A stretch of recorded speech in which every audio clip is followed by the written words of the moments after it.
இன்று காலை நான் ஜெபிக்கின்ற வேளையில் சூரிய உதயத்தை காண கடவுள் செய்தார்.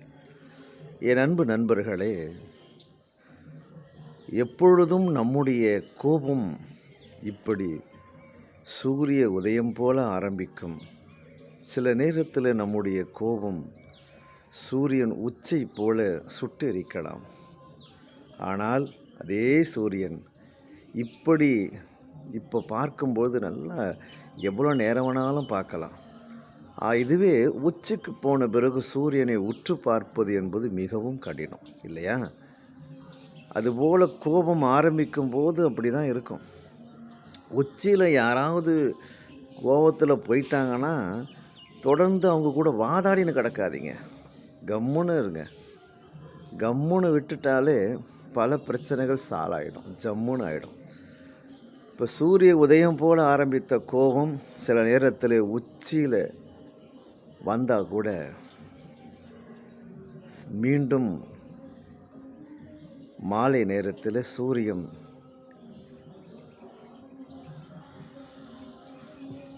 மறையும் பொழுது அவ்வளவு அதை அழகாய் பார்க்கலாம். தோற்றமும் மறைவும், தோற்றம் எவ்வளோ அழகாக இருக்கிறதோ அதுபோல் மறைவும் அவ்வளோ அழகாக இருக்கும். சூரிய உதயம் நமக்கு சொல்லி கொடுப்பது என்ன அப்படின்னா, வாழ்க்கையும் அப்படி தான்.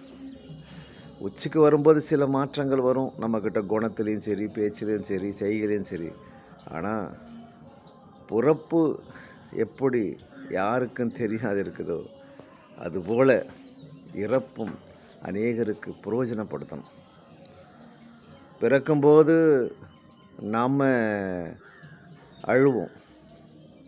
அழலைன்னா வியாதின்னு சொல்லுவாங்க. ஏன்னா என் குழந்தை அழவே மாட்டேங்குது, டாக்டர் அடிச்சுலாம் அழ வைப்பாங்க. ஆனால் இறக்கும் பொழுது நம்மை சுற்றி இருக்கிற அத்தனை பேரையும் கலங்கடித்து அழ வைத்து இறக்கணும். சம்பந்தமே இல்லாதவங்க நமக்காக மாரடித்து அழுகிற அழுகையை சம்பாதிப்பது தான் இந்த சூரிய உதயமும் அதனுடைய ஓட்டமும் மறைவும். சம்பந்தமே இருக்காது நமக்கு அவங்களுக்கும். ஆனால் அவங்க நமக்காக அவ்வளவு பிரயாசப்பட்டு ஓடி வந்து அழுது, நம்மளுக்கு ஒரு கஷ்டம்னா அவங்க கஷ்டத்தை போல கண்ணீரை வடித்து நமக்காக பார்க்குற 4 சொந்தங்களை சம்பாதிங்க போதும். இந்த வாழ்க்கையில் காசு போன கழுதுகிட்ட கூட இருக்கும். ஆனால் இந்த 4 பேர் உண்மையானவர்களை, காசு இருக்கும்போது வரவங்க இல்லை, காசு இல்லாத போது நம்மோடு இருக்கிற இந்த 4 பேரை சம்பாதிக்கிற ஓட்டம்தான் இந்த சூரியன் நமக்கு கற்றுக் கொடுக்கிறது. சரிங்களா? நிச்சயமாகவே என் அன்பு நண்பர்களே, சூரிய உதயத்திலிருந்தும் சூரிய அஸ்தமத்திலிருந்தும் கற்றுக்கொள்ள வேண்டிய அற்புதமான பாடம் இதுதான். எவ்வளவு பெரிய பவர்ஃபுல் சூரியனாக இருந்தாலும் இந்த சிறு கார்மேகம் அதை மறைச்சிருது பார்த்திங்களா? அதுபோல தான் கோபம் 1000 இருந்தாலும் நம் குடும்பத்தை நினைத்து நம் கோபத்தை எல்லாவற்றையும் தள்ளி வைத்து நாம் வாழ்கிற வாழ்க்கையை வாழ்வோம். அற்புதமாக வாழ்வோம், நல்லா இருப்போம். வாழப்போகிறது ஒரு வாழ்க்கை தான், 7 பிறவிலாம் கிடையாது, ஒரே வாழ்க்கை தான். அந்த ஒரு வாழ்க்கையில் அர்த்தமுள்ளதாக வாழ்வோம். புரியுதுங்களா? அர்த்தம் உள்ளதாக வாழ்வோம். நாம் நியாயமுள்ளவர்களாக வாழ்வோம். கூடுமான அளவிற்கு எல்லாரோடும் சமாதானமாக இருப்போம்.